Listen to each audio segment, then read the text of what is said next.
I would agree. This basically is dealing with harassment of individuals. Yes, sir. And my concern is I just want to make sure that all individuals are protected legally, no matter which side of the tracks they're on. Agreed. Thank you. Dr. Patton. Yeah, just real quick. So, Mr. Fishbane, out of curiosity then, so if the board leaves this in, or more importantly, if they were to just take the language out and someone sues us because this happened, do they have a better standing to sue us, a lesser standing to sue us, if it's in our policy or not? Well, I mean, that's a fair question. If, let's suppose, you didn't include the language transgender, hypothetically, or sexual orientation, although we have it elsewhere in our policy, and that person has a genuine cause of action, they're going to bring it on the basis of gender.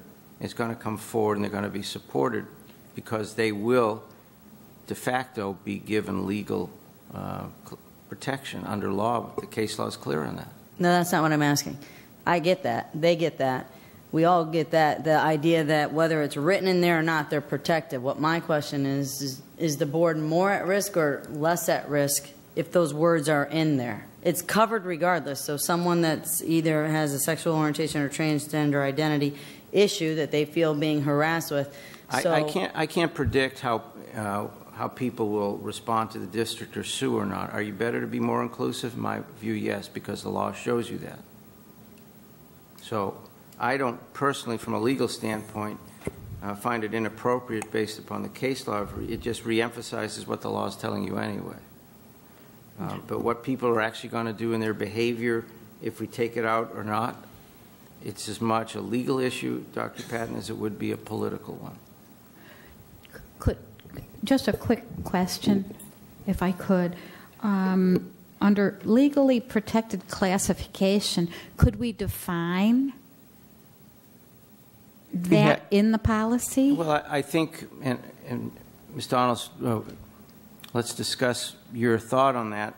You're actually there if you remove legally, because you're according people protected classification. Most are protected under law anyway. Mm-hmm. What this just means is that those group political affiliation, or we even in some others take very seriously military status. There's no Title VII military status. There's another law for it, USERA.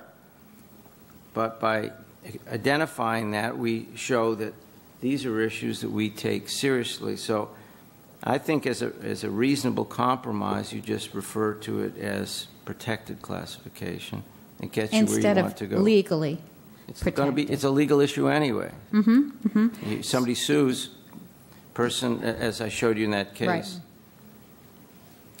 I would just add protected classification in this policy in regard to job application procedures.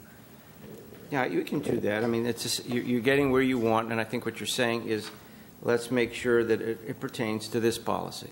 Mm-hmm. I just had one more question as well. On the second page of the policy in line 8, it talks about interfere with any individual because of the person opposed any act or practice made unlawful by Section 504 or the ADA. Mm-hmm. And maybe this retaliation language was copied from the other 504 ADA policy. Seems to me it should be relating to the protected classes or discrimination. I think we should add to that as well, because ADA is part of this disability issue, but I think your point's well taken that we should polish that, in my view. I think good catch on that one. And then